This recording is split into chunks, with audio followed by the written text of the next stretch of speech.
Yes बेटा, मुझे जरा व्हाट्सएप मैसेज करके बताओ 10B क्या मैंने होमवर्क दिया था। सिर्फ मैसेज करके बताओ यस और नो। 10B क्या मैंने होमवर्क दिया था।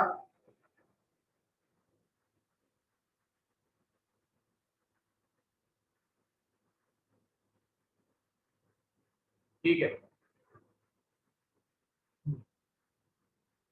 Calculate the amount of subscription received, यानी कि ये उल्टा क्वेश्चन हो गया। रिसीव्ड पूछा गया, रिसीव्ड यानी कि रिसिप्टेंट पेमेंट अकाउंट पूछा गया आपसे कि रिसीव्ड कितना हुआ। ठीक है, तो मैं अभी ये क्वेश्चन आपके सामने है। अगर आपने क्वेश्चन कॉपी में नहीं लिखा हुआ है या आपके पास स्क्रीनशॉट नहीं है तो आप इसका स्क्रीनशॉट ले लो, क्योंकि मैं दूसरी शीट पे इसको सॉल्व कर रहा हूँ।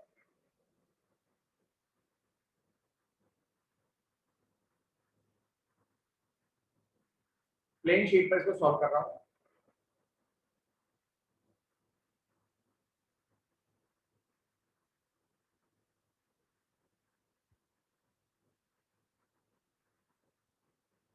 मैंने जैसे सिखाया था आपको कि रिसिप्ट एंड पेमेंट अकाउंट में इतना है, फिर दो चीज प्लस और दो चीज माइनस, और लास्ट में है इनकम एंड एक्सपेंडिचर अकाउंट।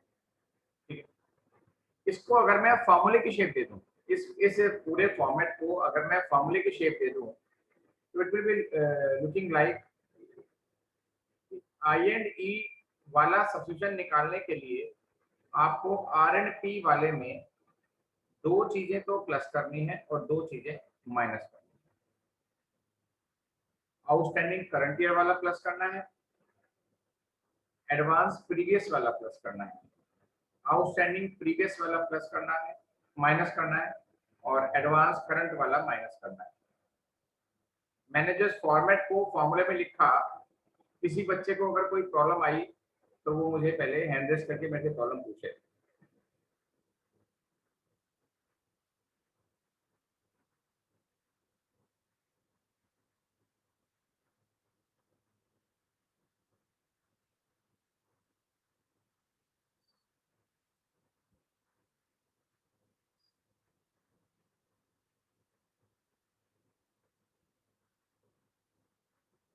चलो कोई दिक्कत नहीं है। ठीक, अब बेटा इस क्वेश्चन में जो बैलेंस शीट के नीचे दे रखा है, द क्लब हैज 2000 मेंबर्स। हो सकता है आवाज आपको क्लियर ना आ रही हो, अब आएगी clear. The club has 2000 members और हर कोई देता है 500 रुपीज। ठीक है, तो ये जो होती है ना, ये होती है subscription income for the year. इस साल की सब्सक्रिप्शन इनकम कितनी है, चाहे आपको मिली हो या ना मिली हो। लेकिन अगर आपके 2000 मेंबर्स हैं और each member is paying 500 rupees, तो in total you must receive, इस साल आपको टोटल मिलना चाहिए 2 5 या 10 10 लाख रुपीज। मिले या नहीं मिले वो हमें नहीं पता, but this belongs to income, subscription income for the year, यानी कि ये है। तो फॉर्मूले के अंदर आई एंड डी तो आपको पता है 10 लाख रुपया है। आर एंड पी आपको निकालना है कि रिसीव कितना हुआ, रिसीव कितना हुआ। ठीक है बेटा,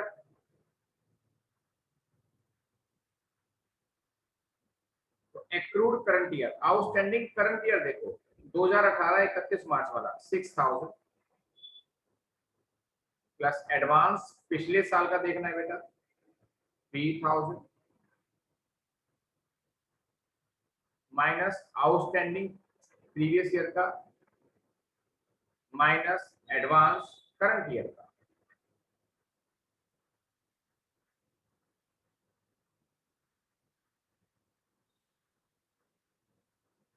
बस अब इसको सॉल्व कर देना है बेटा। 6 एंड 3 9 और ये भी 9, तो जीरो आ गया। तो आर एंड पी में भी आपके 10 लाख रुपीज ही आना चाहिए आंसर। वो तो अभी हम चेक कर लेते हैं।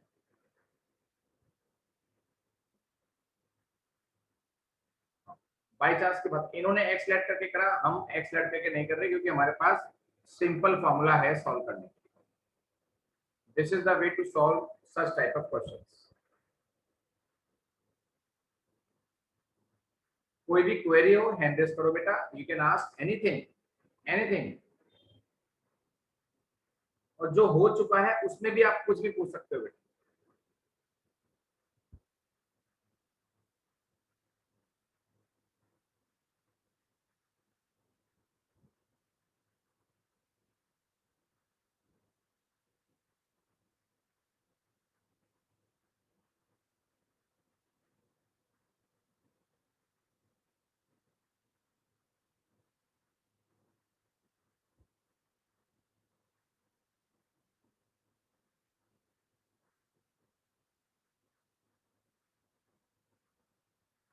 याद करने की इजी ट्रिक बेटा, याद तो कुछ करना ही नहीं पड़ेगा।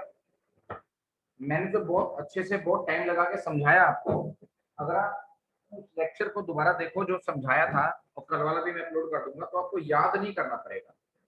मैं अकाउंट्स में थ्योरी के अलावा कुछ भी आपको याद करने को नहीं बोलता, इवन थ्योरी भी आपको समझाता हूँ। देखो, अगर आपको 11th क्लास याद हो, उसके फाइनेंशियल स्टेटमेंट आपको याद हो, फाइनेंशियल स्टेटमेंट में एडजस्टमेंट्स थोड़ी बहुत याद हो, तो आर एंड पी लिखने के बाद आपको याद है कि आप आउटस्टैंडिंग प्लस करते थे और प्रीपेड माइनस करते थे।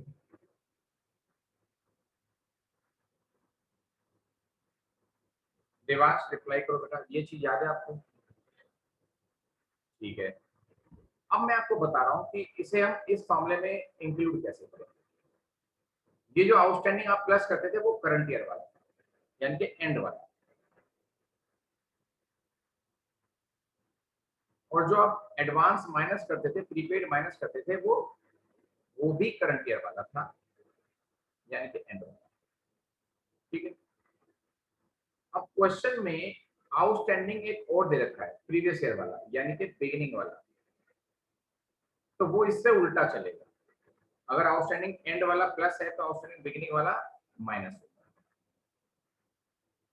क्वेश्चन में एडवांस एक और गिवन है, प्रीवियस ईयर यानी कि बिगिनिंग वाला।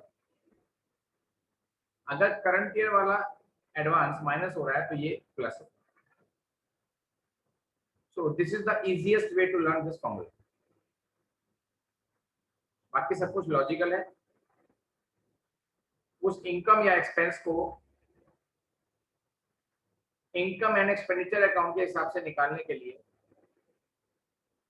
आपको रिसिट एंड पेमेंट अकाउंट वाली अमाउंट में ये चीजें प्लस और माइनस करनी है। That's all.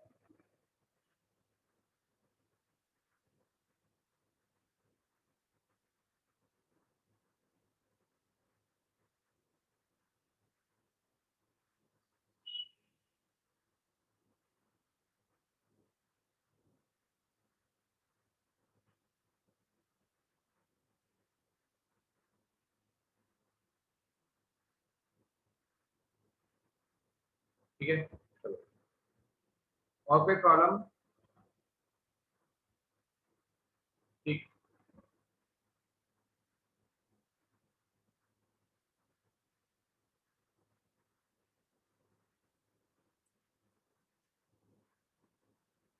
ये जो मैं आपको एक स्पेशल टर्म है फॉर्मूले के अंदर,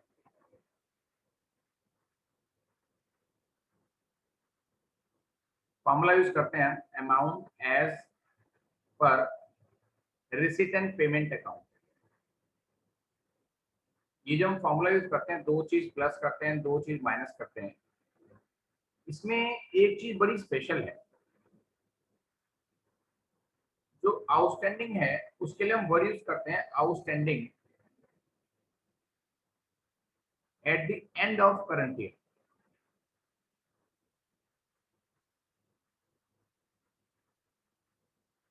ठीक है। और outstanding at the beginning of current year, इसका मतलब प्रीवियस ईयर होगा।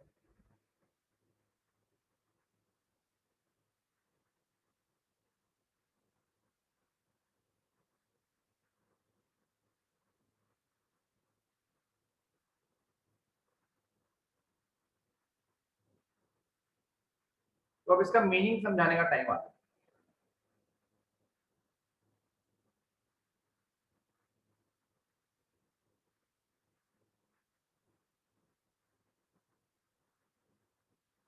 दिस मीन्स, पहले आप समझ लो उसके बाद लिखना बेटा. First you understand then start writing. This means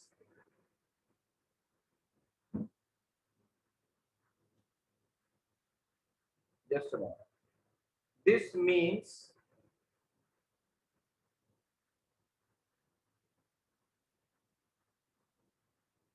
subscription accrued या outstanding तो एक ही बात हो गई. Subscription accrued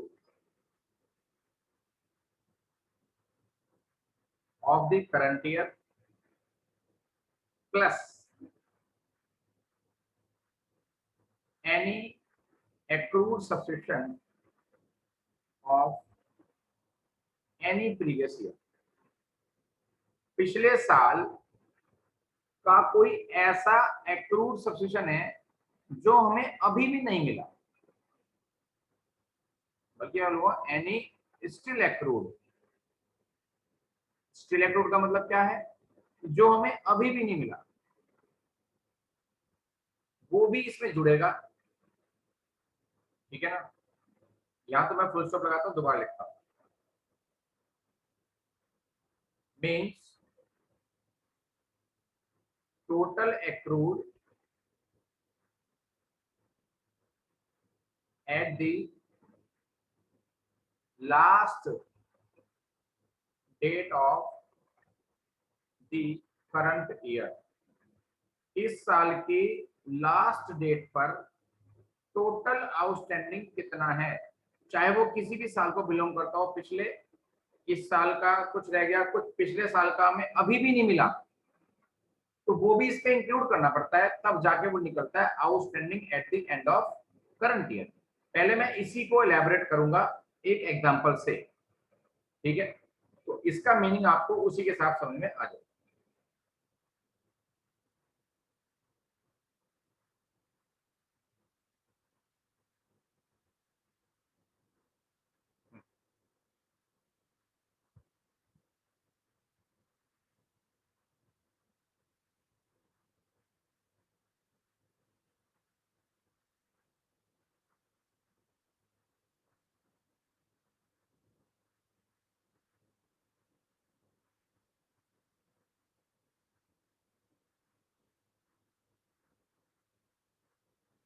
जो मैं क्वेश्चन आपको दिखा रहा हूं, इसको नोट डाउन करना है.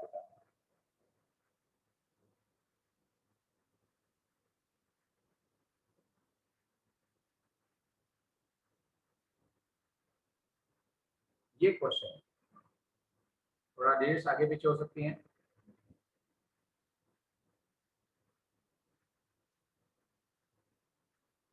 Subscription received in the year 20,000 including 3,000 for previous year. ठीक है, फिर अगली लाइन में ये लिखना है सब्सक्रिप्शन आउटस्टैंडिंग. बेटा स्क्रीनशॉट लेने से कुछ नहीं होगा, लिख लो इसको. ये नेक्स्ट लाइन में लिखना है subscription outstanding during previous year. पिछले साल आउटस्टैंडिंग था बेटा 5,000 और इस साल का आउटस्टैंडिंग है 2,500, 2,500.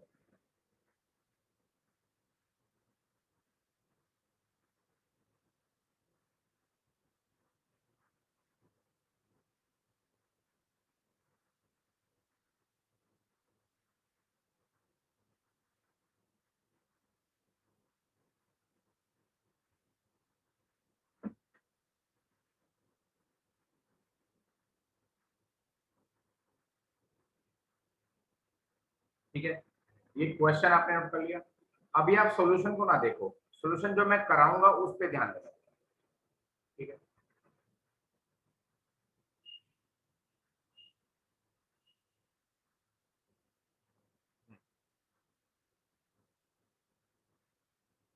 लिखना नहीं, अब समझना है. Subscription as per receipt and payment account. Subscriptions as per receipt and payment account.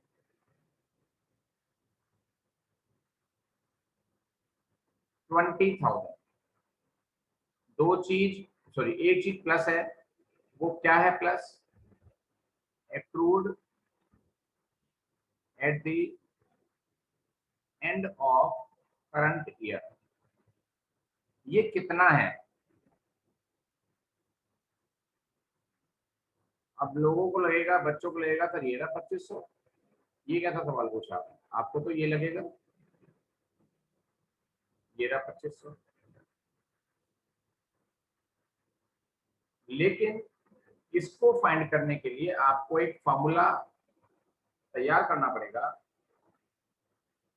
अगर आपको एक्रूड, ध्यान से सुनो, ध्यान से देखो बेटा, accrued at the end of current year चाहिए,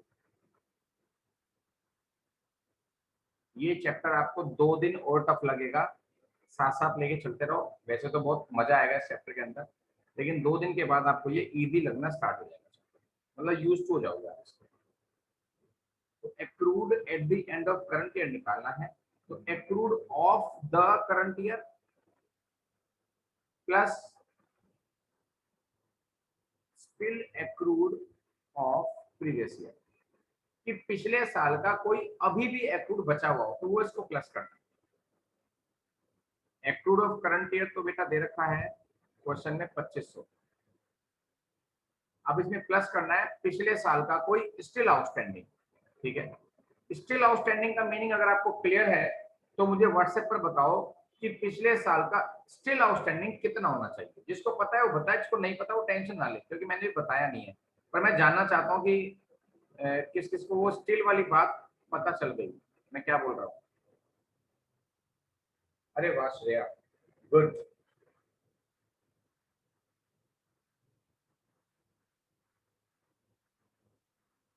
अभी तक श्रेया का रिप्लाई बिल्कुल परफेक्ट है, सही है। चलो मैं बता देता हूँ सर, किसी को गलत बताने का भी कोई वो नहीं है ना, कि जब तक मैं समझाया नहीं है। बेटा स्टिल आउटस्टैंडिंग का मतलब क्या होता है, देखो पिछले साल आउटस्टैंडिंग थे 5,000, पिछले साल टोटल आउटस्टैंडिंग थे 5,000, जो हम यहाँ पे लिखते हैं ना accrued at the beginning of current year, यानी कि पिछले साल का एक्रूड कितना है, वो तो है 5,000, पर मुझे ये चाहिए कि अभी भी कितना है, पिछले साल का अभी भी कितना है। निकुंज बिल्कुल परफेक्ट रिप्लाई, सही रिप्लाई। बेटा जो 5,000 पिछले साल के आउटस्टैंडिंग थे, उसमें से 3,000 मुझे इस साल मिल गए, देखो लिखा हुआ, मुझे इस साल टोटल कितने मिले 20, जिसमें से 3,000 पिछले साल के इंक्लूडेड हैं। ठीक है, यानी कि पिछले साल जो 5,000 आउटस्टैंडिंग थे उसमें से 3 मिल गए, कितने अभी भी नहीं मिले वो होते हैं स्टिल आउटस्टैंडिंग, जो अभी भी नहीं मिले वो 2,000 है, जो अभी भी नहीं मिले वो 2,000 है। तो total accrued at the end of current year माना जाएगा 4,500। जिस मेथड से मैं करा रहा हूँ स्कूल्स में, मोस्टली स्कूल्स में इस तरीके से नहीं कराते, ठीक है ना, आपको यही तरीका करना है, क्योंकि ये आपको बैलेंस शीट बनाने में भी सीधा सीधा हेल्प करेगा, क्योंकि अब क्लास 12th है, 11th तो है नहीं कि सिर्फ स्कूल के हिसाब से चलेंगे। और इस मेथड को अप्रूव हर कोई करता है, यूज बहुत कम टीचर करते हैं। काटेगा कोई नहीं, आप टेंशन ना लो। ये है सॉल्यूशन, और यहाँ ब्रैकेट में करके दिखाना भी है, 2,500 ये और 2,000 ये, पूरा का पूरा नोट करना है कॉपी के अंदर बेटा, क्वेश्चन भी और सॉल्यूशन भी पूरा का पूरा नोट करना है रूल कॉपी में, क्योंकि ये क्वेश्चन बुक का नहीं है तो ये रूल कॉपी में जाएगा। यस भव्य बिल्कुल सही,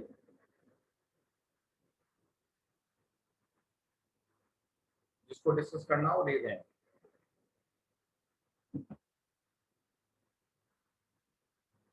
बेटा इस फॉर्मूले में, मतलब it is not a matter of proud, but मैं तो आपको क्लियर बात कर रहा हूँ कि इस फॉर्मूले के अंदर इतना लॉजिकली कोई चलता नहीं है। Teachers use to make the students crap, ये फॉर्मूला है नोट कर लो बस, थोड़ा सा और बता देंगे, लेकिन वो पूरा 100% लॉजिक से नहीं चलते।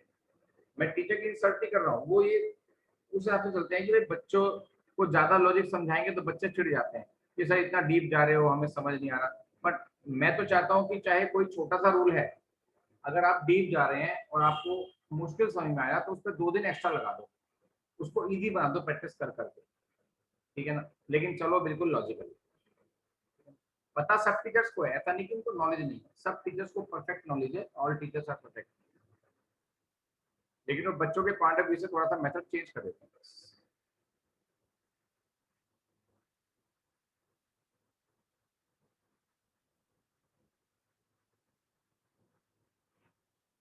ठीक है, ये हो। और आगे चलते हैं, देखते हैं कुछ नया।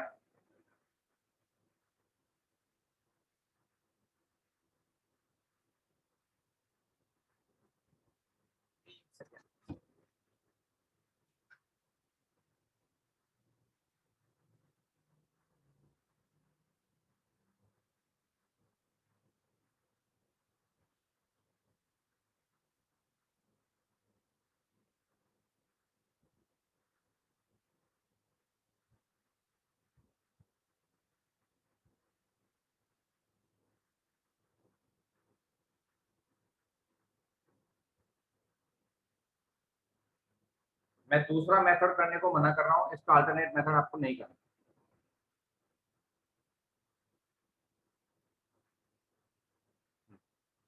चलो एक ये क्वेश्चन है,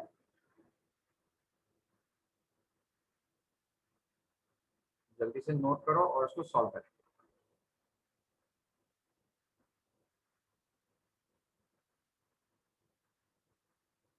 आई don't want to show you the solution. चलो इसको आप लोग खुद सॉल्व करो, ट्राई करो, देखते हैं कितना समझ में आएगा।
ठीक है बच्चा, आपने कर लिया, तो अब मिलाते हैं इसको, मैच करते हैं।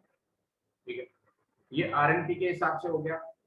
Outstanding at the end of current year निकालना है तो outstanding of current year plus still outstanding दोनों जोड़ने पड़ेंगे, 13 आएगा।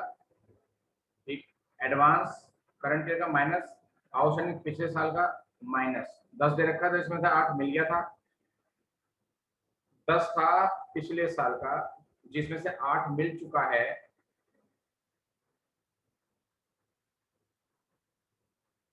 तो 2000 हमारा स्टिल है वो होगा, और आपका आंसर ये आना चाहिए। मैं स्क्रीनशॉट के लिए बना देता हूँ कुछ, ये लो, ठीक है, क्वेश्चन विद सॉल्यूशन पूरा है, आप स्क्रीनशॉट ले लो उसका, इसको रिपीट करना बेटा।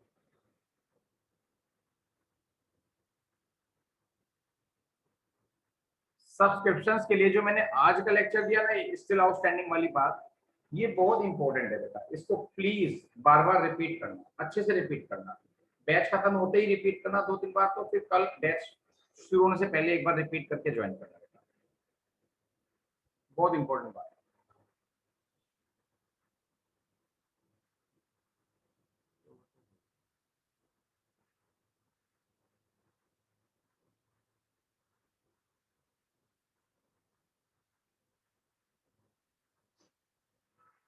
ये मैं बता चुका हूँ।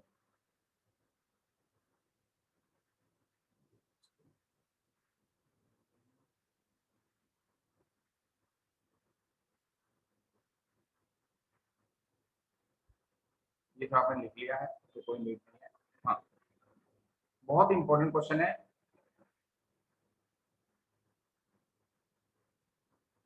ये पूरा का पूरा क्वेश्चन है।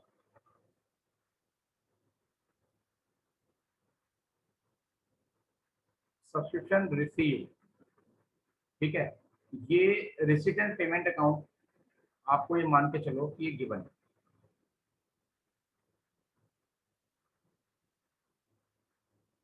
टोटल मेंबर है 200, टोटल मेंबर है 200 and every member is paying subscription rupees 300। अब सब्सक्रिप्शन आपको टोटल इस साल ड्यूरिंग करंट ईयर 2019 वाला ईयर है ना, 2019 31 मार्च 19 में आपको एक तो 18 वाला मिल गया, यानी कि पिछले साल जो आउटस्टैंडिंग था, ये देखो नीचे, देखो नीचे, आउटस्टैंडिंग वो प्रीवियस ईयर था बेटा 6200, ठीक है, उसमें से उसमें से आपको 5000 मिल गए, तो मुझे यहाँ बता दो, सबसे पहले तो ये देखा करो पिछले साल का आउटस्टैंडिंग कितना है और उसमें से कितना आपको मिल गया इस साल, ठीक है, तो still outstanding of previous year, ये एक तरफ निकाल के रख दो बेटा, 1200 रुपये, ठीक है, बहुत बढ़िया, ठीक है श्रेया, भव्य, बढ़िया, ठीक है, अब ये आपने निकाल के रख लिया, हमारा काम हो गया।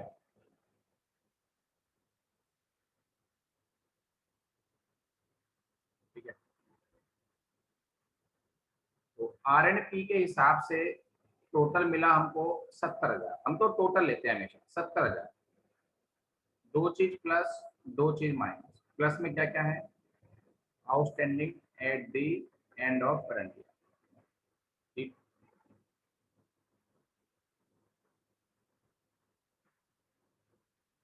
अब इसमें outstanding at the end of current year निकालना थोड़ा सा डिफिकल्ट हो जाता है, मैं आपको बता देता हूँ। मुझे बताओ टोटल मेंबर है 200, हर मेंबर आपको दे रहा है 300, ठीक है, तो टोटल सब्सक्रिप्शन इनकम जो इस साल होनी चाहिए थी, वैसे आंसर तो यही निकल के आएगा, हमारा आंसर जो निकल के आएगा ना वो 60,000 निकल के आएगा, ठीक है, फिर भी हम पूरा फॉर्मेट पूरी प्रोसीजर यूज कर रहे हैं, हमें 60 मिलना चाहिए था इस साल का, लेकिन इस साल का कितना मिला, 55, ठीक है ना, तो टोटल सब्सक्रिप्शन इनकम है 60 माइनस रिसीव्ड फॉर, बेटा अभी आंसर भेजना बंद करो सारे बच्चे, रिसीव्ड फॉर करंट ईयर 55, तो आउटस्टैंडिंग ऑफ करंट ईयर आ गया 5000। हमें इस साल के मिलने चाहिए थे 60, लेकिन इस साल के मिले हैं 55। Outstanding of current year 5000। उस 5000 में अगर मैं स्टिल आउटस्टैंडिंग ऐड कर दूं, ये आ गया, ठीक। एडवांस प्रीवियस ईयर नील है, outstanding previous year total given था 6200, बाई चांस सेम है, और एडवांस करंट ईयर 10,000। ये आ जाएगा आईएनडी के हिसाब से, और आंसर शुड कम 60,000। अगर मेंबर्स दिए होते हैं तो समझो कि आपको आंसर पहले से पता है, फिर भी आपको प्रोसीजर पूरा फॉलो करना है, ठीक है। स्क्रीनशॉट ले लो फटाफट से।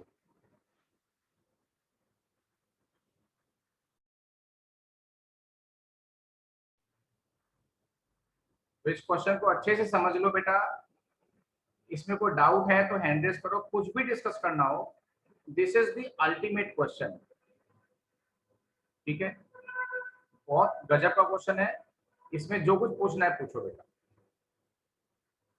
यस अंशिका। सर हमने जैसे स्टिल आउटस्टैंडिंग में 1200 लिए हैं, हाँ हाँ, और फिर accrued at the beginning of current year में भी वो सेम अमाउंट लिए, मतलब वो इंक्लूड हुआ है।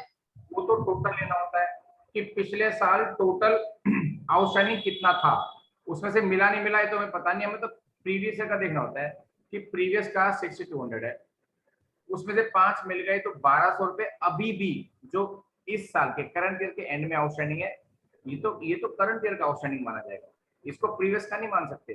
प्रीवियस का तो ये मानते पिछले साल टोटल आउटस्टैंडिंग कितना था। Okay sir. बोलो जी। सर ये आपने सर ये कैसे निकाला था सर 5000? सर ये नहीं समझ आया। देखो, अगर हमें मेंबर्स पता हो कि हमें 200 मेंबर पता है, हमारे 200 मेंबर्स हैं, and each member is paying ₹300, तो हमें इस साल के करंट ईयर के टोटल मिलते 60,000, लेकिन इस साल के मिले कितने हैं, बोलो बोलो। 55। तो इस साल के आउटस्टैंडिंग तो 5,000, और पिछले साल के आउटस्टैंडिंग में से 5 ही मिले हैं, 1200 रुपए वो बच गए जो इस साल के एंड में और लेने हैं। तो इस साल के एंड में टोटल 6200 लेने हैं। बाई चांस अमाउंट सेम आ रही है, ऐसा जो नहीं कि हमेशा सेम आएगी। कोई भी डाउट हो, कोई बच्चा हेजिटेशन नहीं करेगा, मैं एंग्री नहीं करूंगा, गुस्सा नहीं करूंगा, उनको प्रॉब्लम क्रिएट नहीं करूंगा। आप जो पूछना है पूछो, मुझे गुस्सा नहीं आएगा इस बात पे, ठीक है। आप पूछो बेटा, डोंट शाय, डोंट हेजिटेट।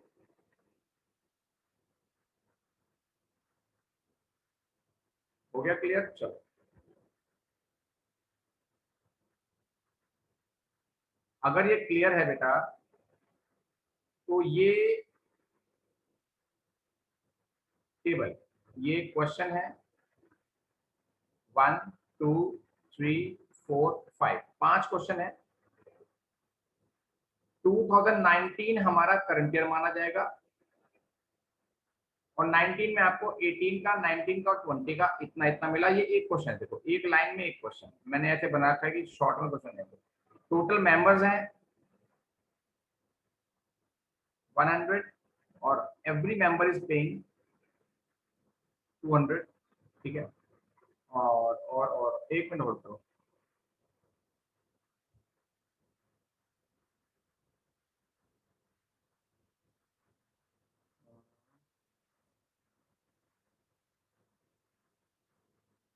इसमें आउटस्टैंडिंग कहाँ, आउटस्टैंडिंग प्रीवियस का भी दे रखा है, तो बस ठीक है।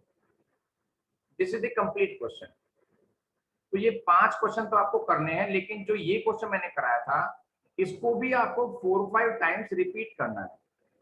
विदाउट रिपीटेशन आप इसको कुछ कर ही नहीं सकते। जो मैंने ये समझाया ये टफ मेथड है, इसके बाद मैं इसका इजी मेथड भी समझाऊंगा, and you will be requiring both the methods in practice, दोनों आपको करने पड़ेंगे। हाँ, कल संडे है तो कल का ऑफ है बेटा। हाँ, मैं आपको क्या बोल रहा हूँ, उस क्वेश्चन को रिपीट करना, स्टिल आउटस्टैंडिंग वाली वर्किंग को आज ही प्रैक्टिस करना, आज ही। अगर आपने आज प्रैक्टिस ना किया तो माय प्रॉमिस इज देयर, आप सारा भूल जाओगे। ठीक है, उसके बाद ये पांचों क्वेश्चन आपको ट्राई करना। ये first question, second, third, fourth, fifth. ठीक है, स्क्रीनशॉट लो फटाफट। वैसे आपके पास पीडीएफ भी है लेकिन स्क्रीनशॉट ले लो। ठीक है, और क्या होमवर्क है? छोटा सा होमवर्क और दूंगा क्योंकि संडे है, और होमवर्क सिर्फ वर्किंग वर्किंग का ही दे रखा है, बस ज्यादा नहीं दिया मैंने। यस,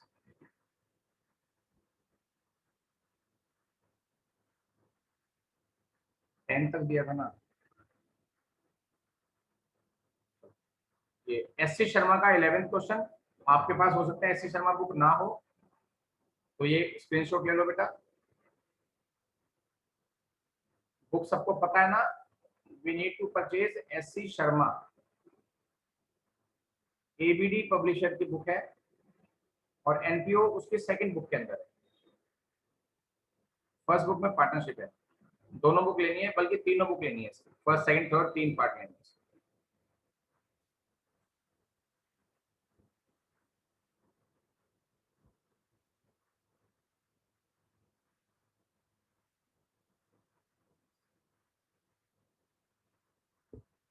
एक एक क्वेश्चन बस, और नहीं दूंगा, टेंशन ना लो आप। ये भी स्क्रीनशॉट ले लो, इसमें भी आपको सब्स्टिट्यूशन फाइंड करना है।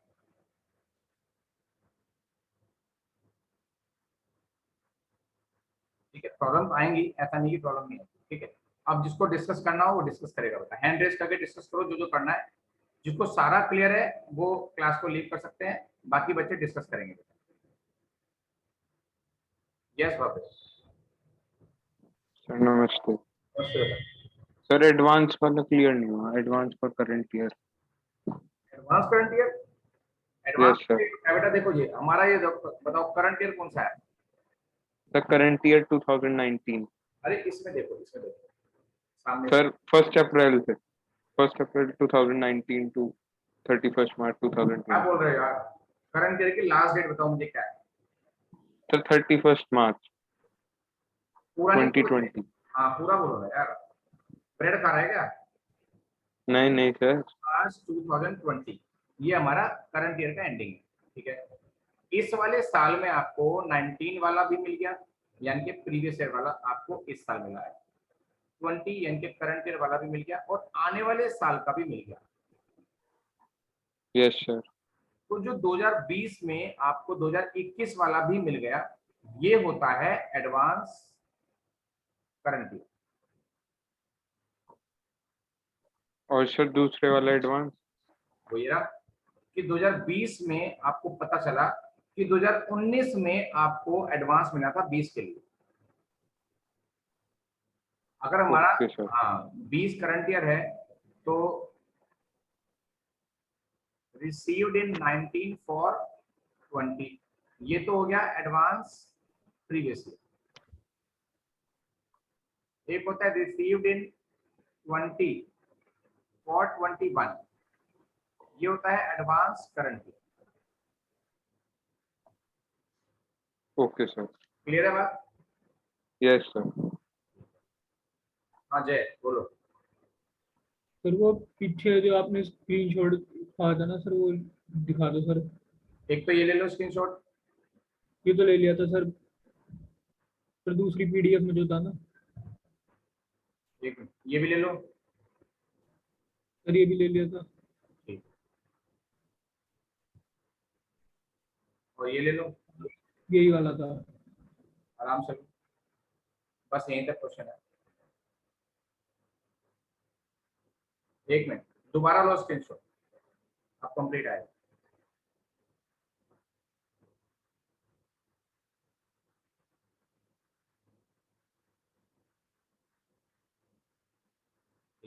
और प्रॉब्लम किसी बच्चे को हो तो हैंड रेस करो। हाँ मालविका बेटा, आपको सारा समझ में आ रहा है? मालविका माइक ऑन करो बेटा। Yes, yes, sir. आपने पिछले लेक्चर देख लिए बेटा? हाँ जी सर, देख लिए थे। ठीक है बेटा, ये चैप्टर इस तरह का है कि थोड़ा सा डिफिकल्ट है, ऐसा लगेगा समझ में आ गया, लेकिन ऐसा लगेगा कि कॉन्फिडेंस नहीं आ रहा, तो प्रैक्टिस से आएगा। मैंने बोला कि जो कल तक मैं सिखाऊंगा वो टफ होगा, परसों तक मैक्सिमम टफ होगा, उनको 4-4 5 बार प्रैक्टिस करना पड़ेगा, और हम जब बहुत सारे क्वेश्चन कर लेंगे तो कॉन्फिडेंस भी आ जाएगा। ये चैप्टर करने के बाद मैं एक इसका शॉर्ट रिविजन भी कराऊंगा। ये चैप्टर डिफिकल्ट चैप्टर माना जाता है, और बोर्ड में अकेला चैप्टर ऐसा है जो 10 मार्क्स का है। हमारा पेपर जो होगा हमारा पेपर जो होगा वो 80 मार्क्स का होगा, लेकिन 10 नंबर का उसमें अकेला चैप्टर है, ये एनपी। तो थोड़ा सा तो डिफिकल्ट होगा ही होगा, ठीक है ना, पर मैं इसको इजी बनाने का पूरा कोशिश करूंगा। बोलो मालिक। सर मैंने पिछले वाली रिकॉर्डिंग में से सर एक चीज समझ में नहीं आई। हाँ बोलो। सर ऑडिट फी का मतलब नहीं समझ में आया। ऑडिट ऑडिट फीस क्या होती है? चलो वैसे तो मैंने बता दिया कि ऑडिट फीस एक खर्चा है, ठीक है ना, लेकिन मीनिंग पता होना चाहिए कॉमर्स वाले बच्चों को। हाँ जी सर। ऑडिट फीस का मतलब क्या होता है, जो ये एनजीओज होते हैं ना, एनपीओज, जो ये कहते हैं यस कि सर। में काम करते हैं, वैसे तो बिजनेसमैन के साथ भी यही होता है। एनजीओ के साथ कंपलसरी है कि इनको ना अपने अकाउंट्स का इंस्पेक्शन कराना पड़ता है, अकाउंट्स का इंस्पेक्शन। इंस्पेक्शन कराना पड़ता है। क्यों कराना पड़ता है?